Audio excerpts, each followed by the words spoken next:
Royal লজে পুলিশের তল্লাশি এখনো চলছে। অ্যান্ড্রু মাউন্টব্যাটেন উইন্ডসরকে জিজ্ঞাসাবাদের পর তদন্তের আওতায় রেখে মুক্তি দেওয়া হয়েছে। টেমস ভ্যালি পুলিশ জানিয়েছে তাদের আগের বিবৃতি বহাল রয়েছে। বার্কশায়ারে তার সাবেক বাসভবনে তল্লাশি চলমান।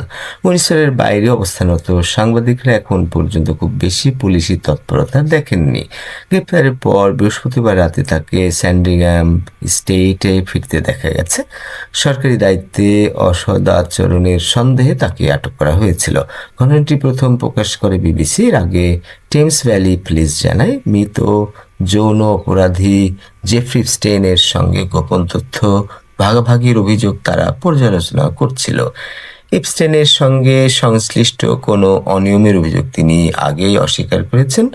জানুয়ারিতে প্রকাশিত এপস্টেইন প্রোব সংক্রান্ত নথি নিয়ে নির্দিষ্ট অভিযোগের বিষয়ে বিবিসির প্রশ্নেরও তিনি কোনো জবাব দেননি। এদিকে কিং চার্লস III এক সংক্ষিপ্ত বিবৃতিতে বলেন, আইন তার নিজস্ব পথে চলবে। প্রিন্স উইলিয়াম এবং ক্যাথরিন প্রিন্সেস অফ ওয়েলস রাজ্যের এই অবস্থানকে সমর্থন করছেন বলে জানা গেছে।